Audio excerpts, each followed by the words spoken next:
আসসালামু আলাইকুম রহমতুল্লাহ ওবারাকাতু। আমার স্ক্রিনে যে ছবিটা দেখতেছেন, এই ছবিটা আর এই নিউজটা দেখার পরে আমার চোখের পানিগুলো আমি ধরে রাখতে পারিনি। রমজান মাস আল্লাহ তাআলা যেন ভাইকে জান্নাতুল ফেরদৌস দান করেন, সেই দোয়াটাই করি।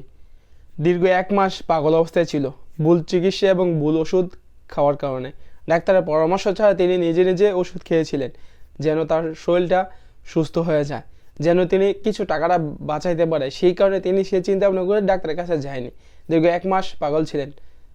গতকালকে মারা যায়। বলছি মালয়েশিয়ান প্রবাসী আলাইন ভাইয়ের কথা। তেনার দেশের বাড়ি হলো নারায়ণগঞ্জ।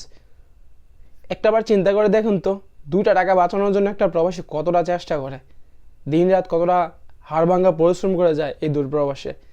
আমি যাদের তাদেরকে উদ্দেশ্য করে কথাটা বলতেছি, যাদের ফ্যামিলিতে অন্তত একজন প্রবাসী আছে, প্লিজ কখনো প্রবাসীদেরকে টাকার জন্য চাপ দিবেন না।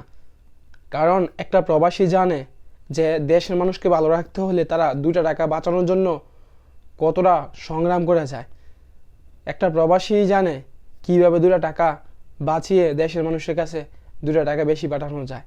আমার কাছে এমন হাজার প্রবাসীদের গল্প আছে যেগুলো আমি সময়ের কারণে তুলে ধরতে পারি না। তবে কিছু কিছু বিষয় শোনার পর, কিছু কিছু বিষয় দেখার পরে নিজেকে আর স্থির রাখতে পারি না। একটাবার চিন্তা করুন, দীর্ঘ 1 মাস এই প্রবাসে তিনি যুদ্ধ করে গেছে তেনার নিজের জীবনের সাথে। শেষ শেষ সময়টা এসেও তিনি পাগল হয়ে তারপর মারা গেছে। এটা যে কতটা কষ্টদায়ক বিষয়, এটা যে কতটা বেদনাদায়ক বিষয়, সেটা আমরা প্রবাসী ছাড়া অন্য কেউ বুঝবে না। তাই আমি রিকোয়েস্ট করবো, যারা প্রবাসে মাটিতে আছেন তারা মাথা ঠান্ডা রেখে দ্রুততম, যদি অসুস্থ হন দ্রুত কাছের কোনো হসপিটাল থেকে ভালো পরামর্শ নিয়ে ভালো ডাক্তারের কাছ থেকে ওষুধ কিনে এনে খাবেন। মনে রাখবেন, আপনি নিজে সুস্থ থাকলে তারপর বাড়িতে টাকা পয়সা অবশ্যই পাঠাতে পারবেন। আর যাদের ফ্যামিলিতে প্রবাসী আছে তাদেরকে বলবো, ফ্যামিলির থেকে কখনো টাকা পয়সা এইসবের জন্য ওই প্রবাসী ভাইটাকে কষ্ট দিবেন না, কিন্তু ওই প্রবাসী ভাইদেরকে নানান কথা শোনাবেন না। অধিকাংশ প্রবাসীর বাইরে মারা যাওয়ার মূল এক কারণ হলো স্ট্রোক।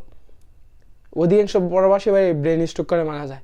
তাই আমরা দোয়া করি সকল প্রবাসী ভাইদের জন্য এবং আলাইন ভাইয়ের জন্য, এই রমজান মাসে উসিলার জন্য আল্লাহ তাআলা তাকে জান্নাতুল ফেরদৌস উচ্চ মাকাম দান করেন, সেই দোয়াটাই আমরা সবাই করি।